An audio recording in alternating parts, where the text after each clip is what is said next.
Hello, everyone, and welcome to your monthly market update for May 2025. I'm Rimm, and I'm excited to share the latest on what's happening in the housing market.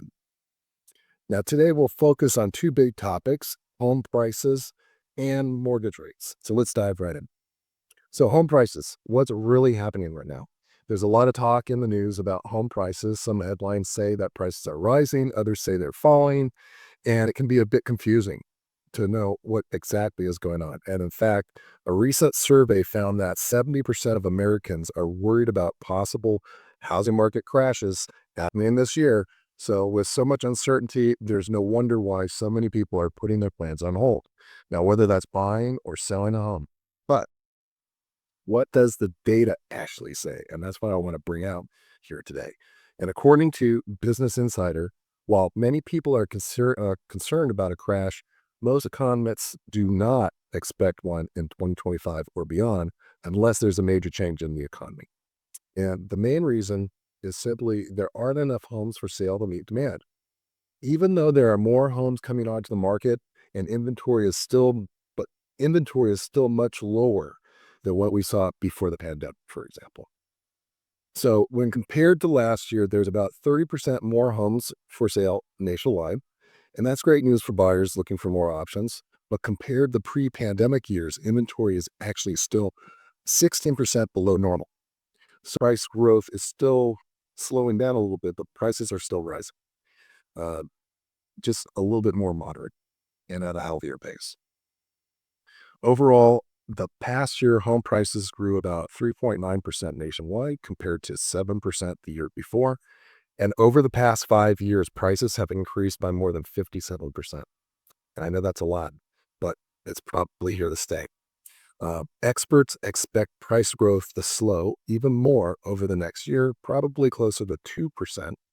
So while we're not seeing the rapid increases of the past, we're not expecting prices to drop significantly.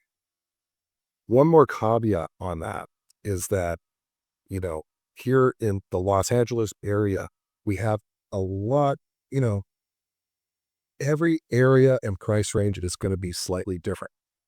So whether you're looking for a place or looking to sell or move, give me a call. Happy to discuss all of this information, what's going on. One critical thing to remember is the number of days on market and also um, the supply of inventory and how big that is for the type of property you're most concerned about. And we can go over that and what that means. And in any case, secondly, let's talk about mortgage rates. So, what to expect is, another big question that most people have right now. When will rates come down, and what to expect in the months ahead? Now, mortgage rates uh, have always been a little bit unpredictable, especially when there's uncertainty in the economy. Earlier this year, rates were fairly stable, but then became more volatile as concerns about inflation and the broader economy grew. And in March, rates hovered around 6.75%, but in April, they jumped to the highest point of the year in less than a week. So things can move quite rapidly.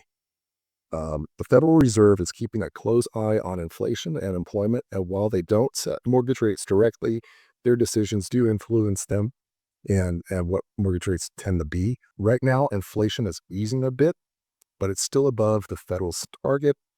So unemployment is also holding steady, and experts are watching to see if the economy slows down a little bit further before they make any more changes. Looking ahead, most forecasts suggest that the Federal Reserve may cut rates 3 to 4 times this year still, only if the economy shows the right signals. And if that happens, mortgage rates could ease slightly, possibly ending the year in the mid to low 6% range. By the end of 2026, rates are expected to stay in the low 6 to 6.5% range. And while that's not a huge drop, every little bit helps with affordability. And what does this mean for you? A meaningful drop in mortgage rates could make home buying a little bit more affordable.